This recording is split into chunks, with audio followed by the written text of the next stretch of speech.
In this video, we'll discuss two very important parts of the job search: resumes and applications. Your resume is often the first impression that you make on an employer.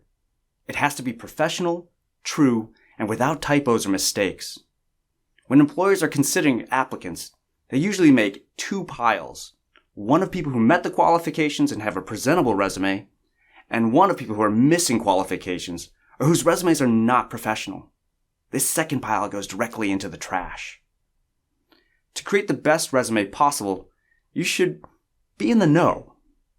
You can find many sources online that will tell you about what makes a good resume.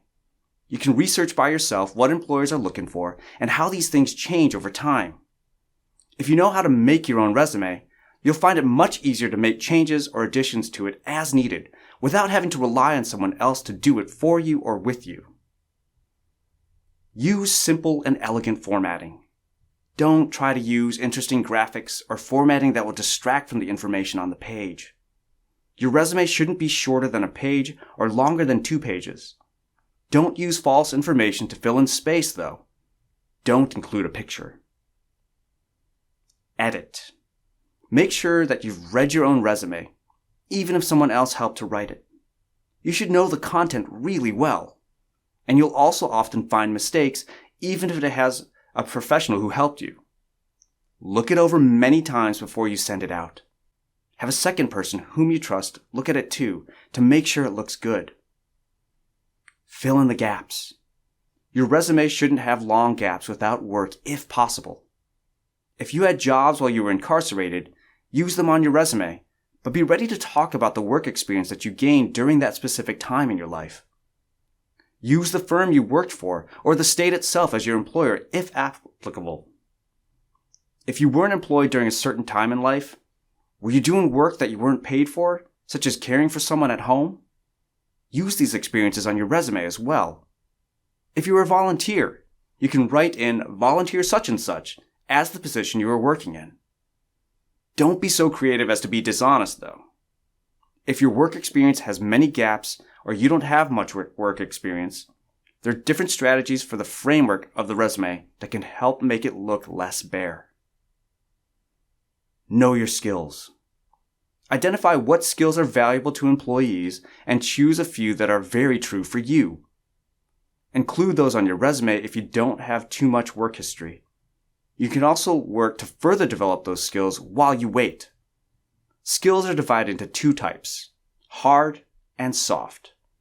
Hard skills are specific things that you've learned or that you can do, like typing, operating a forklift, using a software program, speaking another language. Soft skills are characteristics that you have that make you a good employee, like honesty, being hardworking, working well on a team. Use online resources wisely. There's a website that lists the skills and duties of most occupations. Use it to help you create your resume. It can be found at the website shown on the screen. Tailor the resume to the job. You may want to have several versions of your resume for different industries or positions. You may also want to make changes for each time you apply so that the resume you use contains the most relevant experiences you have for that specific opportunity. There are also experiences that can add bulk to your resume. First, volunteering is a great way to learn new skills, gain solid references, find out about local job opportunities, and show potential employers that you are dedicated and responsible. Although it's usually unpaid, it strengthens your application and offers experiences you can talk about in your job search. Second, you can go back to school.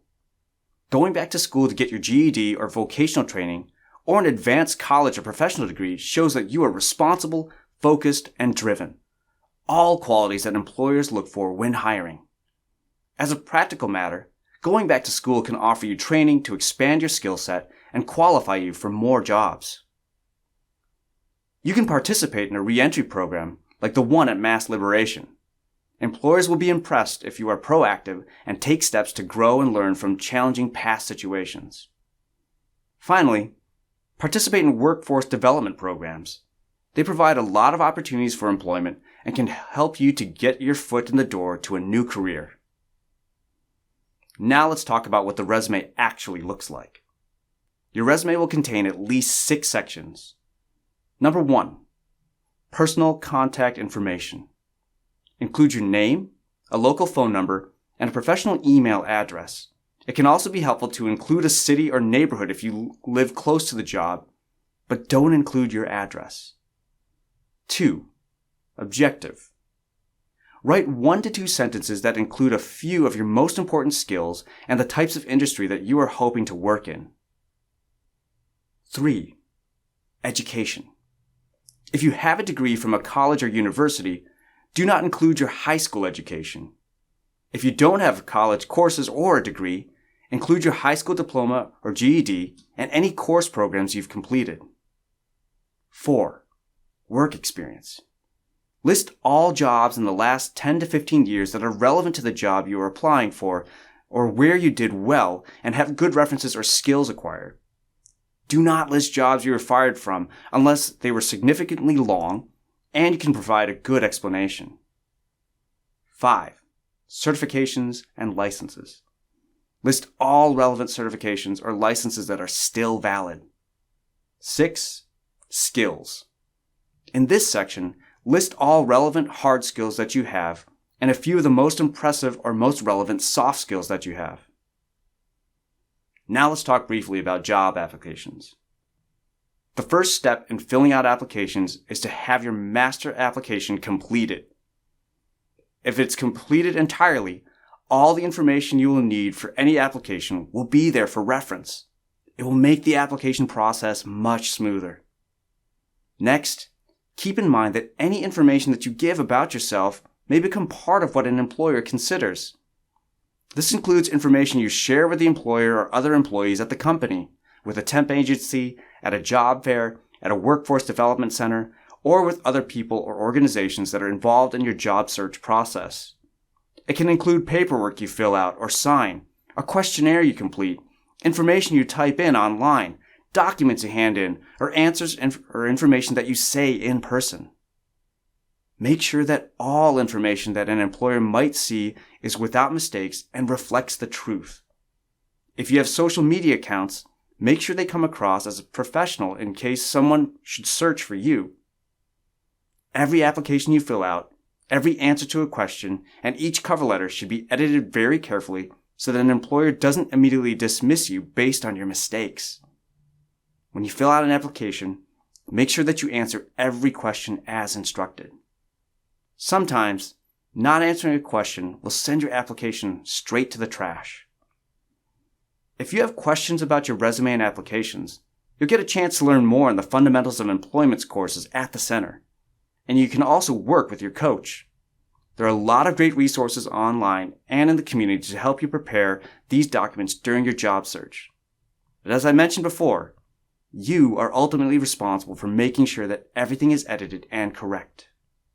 Thank you, and good luck in your job search process.